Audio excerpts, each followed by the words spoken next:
Good morning, everybody, and welcome to Be Inspired. This is an interview series that I'm doing where I'm featuring women that are making a difference with their gifts and their talents to help others live better. And it is my joy to introduce you today to our March guest and interviewee, Jennifer Chapman. Jennifer, great to have you here this morning.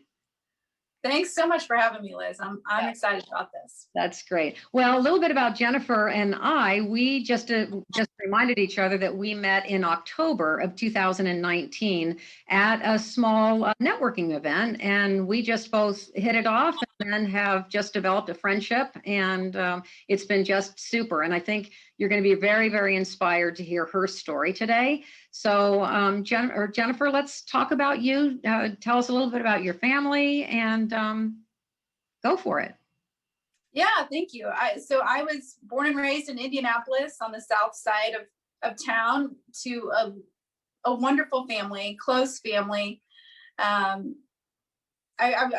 grew up dancing for 10 years and then went into softball, and competitive tennis was my thing. So I played year round for 7 years throughout high school, was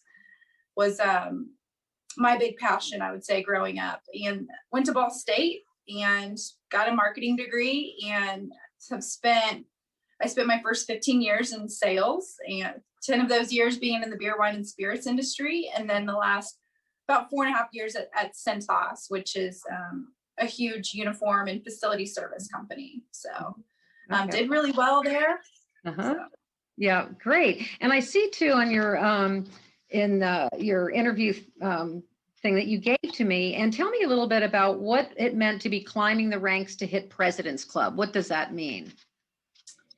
Or what is? I honestly didn't know what it meant until I literally. I mean, I knew, but not to the realm of what it means to do it. And I'm thankful that I did it my first year there. Mm-hmm. But it's new business sales. So I was out, doing the daily hustle and grind every day, knocking on doors. Wow. And building relationships as best and as quickly as I could to sell them anything they needed to keep their facility clean and from a floor mat standpoint, restroom supplies, cleaning chemicals, towels, mops, aprons, all of that is what I sold. And any door was opportunity, every door. Wow. Good for you. So tell me a little bit about, also, it looks like that you have transitioned out of corporate sales in 2019, and now you're with you're the director of client services for a home health company. So tell me a little bit about what that looks like.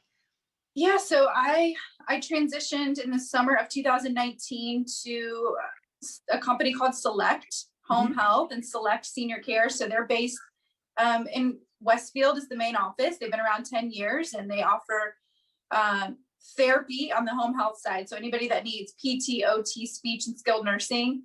And then I'm on the senior care side, which is the non-medical side. And I'm I am the director of client services, but marketing liaison, business development, where I'm educating communities who we are and what we do from a private duty, one-on-one care side of things for senior care. Right.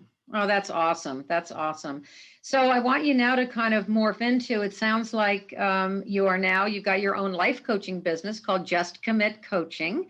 And so I have a feeling there might be a life event or two that maybe made you sort of pivot this direction. So tell us a little bit about that. Yeah, I would have been okay with having one life-changing event happen in my life. And I always say that, but I've had two. The first one started when I was a kid, and my mom passed away suddenly, very unexpected, when I was 11, 2 weeks before I was starting 6th grade. So, and to this day, it's hard to define how she passed, aside from saying she became allergic to something she ate after a family dinner one night, and her throat swelled shut, and she was in the hospital 36 hours and just didn't make it. So that changes a kid in all ways. And then, crazy enough, when I turned 34, I had the epiphany of like, oh my gosh, she was 34 when she passed. I still have so much to do and see and be. And then 9 months later, I suffered a stroke at 34 that has changed my life. Wow. Wow. Okay. So, in your coaching, so is this really, from your stroke experience and your coaching, is that how are you reaching out to stroke survivors, or tell us a little bit about your coaching business? Yeah, thanks, Liz. It's crazy. A life coach is what inspired me to become a life coach. She was a game changer for me when therapy didn't work, and not that therapy does not have its place, because it certainly does. Yeah. It's more problem centered and focused, versus coaching is strength based and kind of accepts you where you are and helps you move forward, which is exactly what I was looking for. So in the 8 to 9 months or so that I've created Just Commit Coaching, I've obviously connected with so many stroke survivors, but the ones I've connected with are in a place that similar to me, where they've already accepted, their new normal, who they are, and seem to be in a really good place. The ones that I feel need the help and could utilize the coaching, they don't want it. They don't want it bad enough. They're still not in a good place. Mm-hmm. They still want to be where they were. They want to go back to their old selves.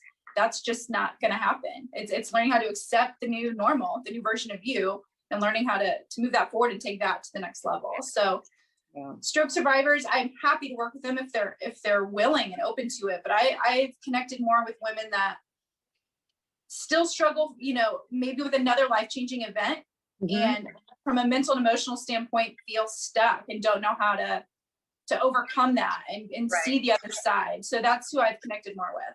Right. Okay. So that's what it does sound like as a life coach, is getting somebody to move forward out of something, or and seeing other options. And is that sort of am I going in the right direction there? What a coach helps with?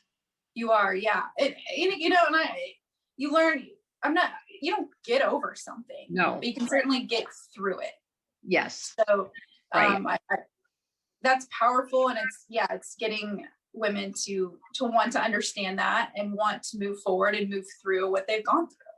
Right, exactly. And I like what you said about, if a person maybe not wanting the help, but like with anything in business or in health, the first thing you have to do is make the decision. And just like the name of your business says, you have to commit. And and that's what it takes in anything to move, like you said, to move forward and through something. Yeah. 100%. Yeah, well, that's great. Okay, if you were to leave our listeners with 3 pieces of advice that might benefit our audience, what would those be? I would say the first one is control your controllables. And there's not much you can really control in this life, but you can control your mindset and your attitude. So I could not control having a stroke, but I could certainly control how I came back from it. Right. And I learned that, in a professional space, and now just personally, it just hits home so much. So that's number 1, is controlling really your mindset and your attitude. Mm-hmm. Number 2, find support. And it does not necessarily have to be your spouse, a family member, or a friend. Mm-hmm. But find someone that can connect with you, resonate with you, and be your cheerleader to, and have this unbiased judgment and opinion of you, of accepting where you are and wanting to help you move forward. Mm-hmm. And then number 3 is, and maybe this is, you hear it a lot, hopefully already, but it is true, to give yourself grace. Yeah. It's knowing it's okay to have a bad moment or a bad day, but to not get stuck there. Don't stay there. Learn how to, bounce back the next day. Exactly.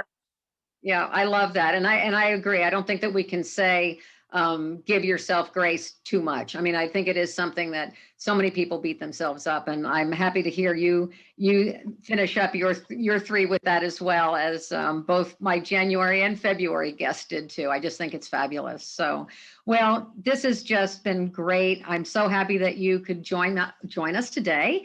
And if somebody wanted to reach out with you, Jennifer, I will get the information from you and put it in the thread of this chat too after we're finished. That would be perfect. Okay. Thank you. Great.